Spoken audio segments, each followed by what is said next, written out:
Brilliance ফাউন্ডেশনের বৃত্তিপ্রাপ্ত শিক্ষার্থীদের সংবর্ধনা প্রদান সম্পন্ন। দ্য ব্রিলিয়ান্স ফাউন্ডেশন বগুড়ার উদ্যোগে আয়োজিত বৃত্তি পরীক্ষা 2024-এর বৃত্তিপ্রাপ্ত মেধাবী শিক্ষার্থীদের বৃত্তি প্রদান ও সংবর্ধনা অনুষ্ঠান সম্পন্ন হয়েছে।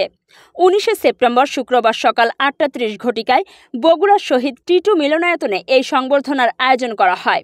সংবর্ধনা অনুষ্ঠানে সর্বমোট 637 জন শিক্ষার্থীকে নগদ অর্থ, সার্টিফিকেট ও ক্রেস্ট প্রদান করা হয়। ফাউন্ডেশনের মহাপরিচালক জোবায়ের আহমেদের সভাপতিত্বে পরিচালক শাহরিয়ার হাসান বিপ্লবের সঞ্চালনায় প্রোগ্রামে উপস্থিত ছিলেন প্রধান আলোচক রাজশাহী বিশ্ববিদ্যালয়ের ইসলামের ইতিহাস ও সংস্কৃতি বিভাগের অধ্যাপক ডক্টর মাহফুজুর রহমান আকন্দ। প্রধান অতিথি ফাউন্ডেশনের উপদেষ্টা হাফেজ ডাক্তার রেজওয়ানুল হক, বিশেষ আলোচক মোহাম্মদ রিয়াজুল ইসলাম, বিশেষ অতিথি ব্রিলিয়ান্স অ্যাসোসিয়েশনের মহাপরিচালক সৈয়দ কুতুব সাব্বির।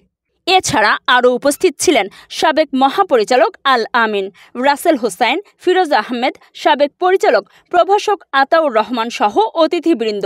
প্রধান আলোচক ডক্টর মাহফুজুর রহমান আকন্দ বলেন, শিক্ষার্থীদের ভালো ছাত্র হওয়ার পাশাপাশি উন্নত নৈতিক চরিত্র সম্পন্ন মানুষ হিসেবে গড়ে উঠতে হবে, আর এ কাজটাই করছে দ্য ব্রিলিয়ান্স ফাউন্ডেশন বগুড়া।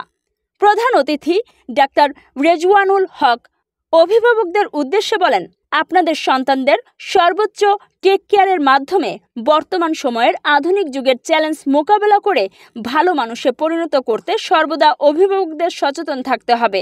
বিশেষ আলোচক মোহাম্মদ রিয়াজুল ইসলাম বলেন, পৃথিবীতে সর্বোত্তম চরিত্রের অধিকারী ছিলেন হজরত মুহাম্মদ সাল্লাল্লাহু আলাইহি ওয়াসাল্লাম। তার জীবন চরিত্র অনুসরণের মাধ্যমে আমাদেরকেও ভালো মানুষ হওয়া এবং এই দেশ ও জাতির কল্যাণে কাজ করতে হবে। সর্বশেষ ফাউন্ডেশনের মহাপরিচালক জোবায়ের আহমেদের সমাপনী বক্তব্য ও শিক্ষার্থীদের ক্রেস্ট প্রদানের মাধ্যমে সংবর্ধনা অনুষ্ঠান সমাপ্ত করা হয়। সেই সাথে আগামীকাল 20 সেপ্টেম্বর থেকে 2025 সালের বৃত্তি পরীক্ষার রেজিস্ট্রেশন কার্যক্রম শুরু সেই ঘোষণা দেন।